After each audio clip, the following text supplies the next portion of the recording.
이번 시간에는 약물과 관련된 용어를 정리해 보도록 하겠습니다. 약물 용어 그 첫 번째로 확인해 볼 내용은 약물 투여 경로. 여러 경로를 통해 약물을 투여할 수 있는데 대표적인 약물 투여 경로로는 첫 번째, 경구, 오랄. 전문 용어로는 PO. 이 PO는 pus, 라틴어 pus는 by mouth, 즉 입으로 위장관을 통한 약물 투여 방법입니다. 그래서 병원에서는 입으로 투여하는 경구 약물, 오랄 메디케이션을 약어로 POMed이라고 지칭합니다. PO와 대조되는 약물 투여 경로로는 비경구적인 방법인 parenteral, 비경구적인을 의미하는 용어 parenteral은 beside를 의미하는 접두사 for와 장애를 의미하는 엔테랄이 결합하여 비경구적인 약물 투여 방법으로서 비경구적인을 의미합니다. parenteral, 비경구적 약물 투여는 위장관을 통하지 않는 경로로 주사기인 시린지와 주사 바늘인 니들을 통해 약물을 주입하는 방법입니다. 경구용 약물인 피오메드의 형태에 따라 첫 번째로는 알약인 타블렛, 약물 카드에 기입할 때는 TAB, 탑이라고 기입하시면 됩니다. 그리고 캡슐은 약물 카드에 기입하실 때 CAP로 기입하시면 되고, 그리고 시럽 SYR로 기입하시면 됩니다.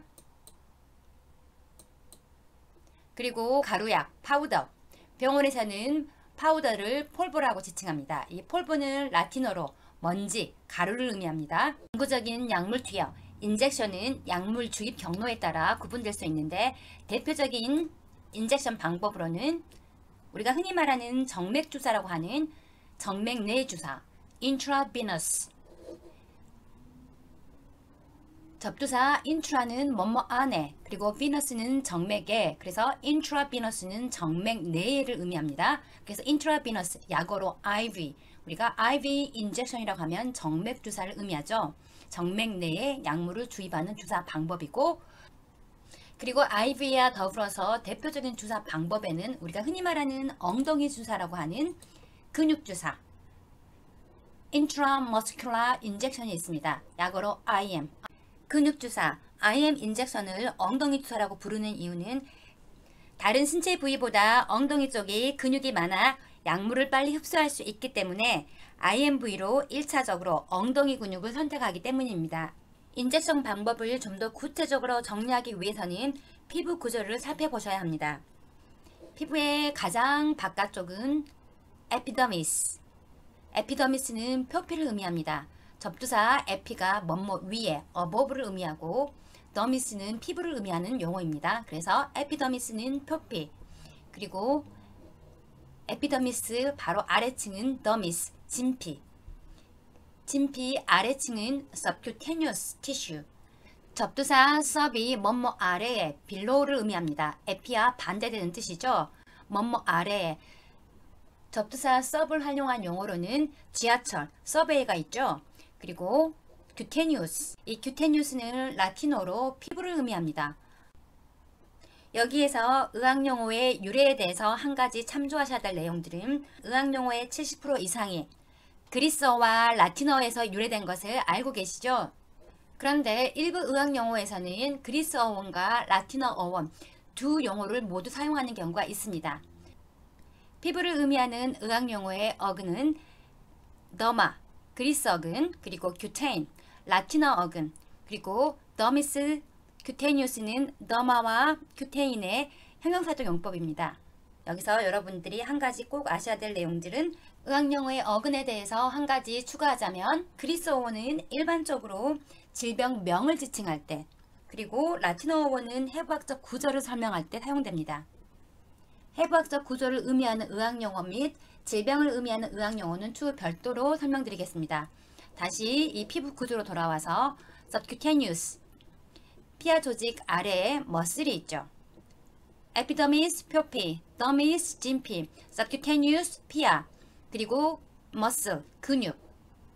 약물 주입 방법에 따라 intramuscular, subcutaneous, intravenous, intradermal로 구분할 수 있습니다. 그러면 첫 번째 주사 부위, intramuscular, IM 살펴보도록 하겠습니다. intramuscular, 약어로 IM. 인트라머스큘라는 약물을 근육 내에 주입해야 되는 인젝션 방법으로 90도 각도로. subcutaneous, 피하주사, 약어로 SC. 이 피하주사의 대표적인 예로는 인슐린 주사가 있죠. 이 피하주사는 45도 각도로 인젝션을 하셔야 됩니다. 그리고 intravenous, 정맥주사, IV. IV는 이 혈관 내에 약물을 투입하는 방법으로 25도 각도로 인젝션을 하셔야 되고, 다음은 인트라더말. 더말이 피부에를 의미합니다. 그래서 인트라더말, 피부 내에, 즉 피내 주사, 약어로는 ID. 인트라더말은 즉 ID 인젝션은 피부 내에 약물을 주입하는 방식으로 피부를 포토듯이 살짝 떠서 인젝션하는 방법으로서 대표적인 피내 주사로서는 BCG 접종, 그리고 결핵 피부 반응 검사인 투베리클린 검사, 그리고 항생제 피부 검사 등이 있습니다. 이제 수액의 종류에 대해서 살펴보도록 하겠습니다. 수액의 종류를 확인하기 위해서는 먼저 약어를 아셔야 되는데, 첫 번째로 확인할 약어는 D. D는 덱스트로스, 포도당의 약어입니다. D는 덱스트로스, 포도당의 약어. 그리고 S. S는 셀라인. 셀라인은 식염수. S는 셀라인, 식염수. 그리고 W. W는 워터. 워터지만 일반적인 워터가 아닌 디스틸 워터, 멸균 증류수를 의미합니다. 다시 한번 정리하면 D는 덱스트로스, 포도당. S는 셀라인, 식염수. 그리고 W는 워터, 멸균 증류수. 그리고 NS, 노말셀라인, 생리식염수. 이 노말셀라인은 우리 몸의 체액과 동일한 농도로 만든 식염수로서 0.9%의 NaCl, 염화나트륨 용액을 의미합니다. 가장 기본적인 수액은 생리식염수와 포도당에 있고, 이들 수액에 일반적으로 용도에 따라 전해질 등의 다른 구성 성분을 혼합합니다. 그리고 DW는 dextrose in distilled water. distilled water, 멸균 증류수 안에 포도당을 의미하는데, 이 포도당의 농도에 따라 5% DW, 10% DW, 50% DW 구분됩니다. 그리고 DS는 dextrose in normal saline. normal saline, 즉 생리식염수에 포도당을 믹스한 수액으로서 이 DS에는 포도당의 농도에 따라 5% DS, 10% DS가 있습니다. 다음의 수액으로는 HS, 하트만 솔루션, 하트만 용액. 병원에서는 일반적으로 핫솔이라고도 부릅니다. 이 하트만 솔루션은 NaCl, KCl 등의 전해질을 물에 녹인 용액으로서 이 하트만을 좀 더 구체적으로 설명하기 위해서 전해질 구성 요소를 먼저 정리해 보도록 하겠습니다. 전해질, 엘렉트로라이트에는 NaCl, K, Ca가 있는데, 첫 번째로 보실 거는 Na, 나트륨, 우리가 흔히 말하는 소금 성분을 의미하죠. 이 NA는 신체의 수분 조절 역할을 합니다. 굉장히 중요한 전해질이죠. 그리고 Na 다음에 보실 전해질은 Cl, 클로라이드, 염소를 의미합니다. Cl, 클로라이드, 우리 몸 신체 조직에 산소를 공급하는 역할을 합니다. 그리고 다음의 전해질은 K는 칼륨, 포타슘을 의미합니다. 이 포타슘은 심장 기능, 그리고 근육 기능을 조절하는 전해질입니다. 굉장히 중요한 전해질이죠. 그리고 Ca는 칼슘은 골격을 형성하는 전해질입니다. 다시 하트만 솔루션으로 돌아와서 이 핫솔의 구성 성분을 살펴보면 NaCl, 염화나트륨, KCl, 염화칼륨, CaCl2, 염화칼슘, 그리고 소디움 락테이트, 락트산 나트륨을 물에 녹인 용액입니다.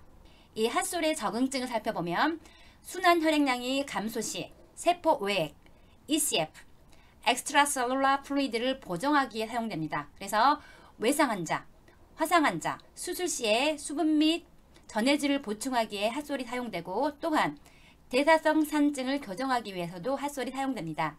이 핫솔에서 하트만이라는 이름은 하트만 용액의 구성 성분으로 완성한 하트만 박사의 이름에서 유래되었습니다. 그리고 다음의 용액으로는 HD, AT는 하트만스 덱스트로스, 하트만 덱스 용액. 이 하트만 덱스 용액은 핫솔에 덱스트로스, 포도당을 추가한 용액으로서 수분, 전해질, 그리고 에너지를 공급하기 위한 수액입니다.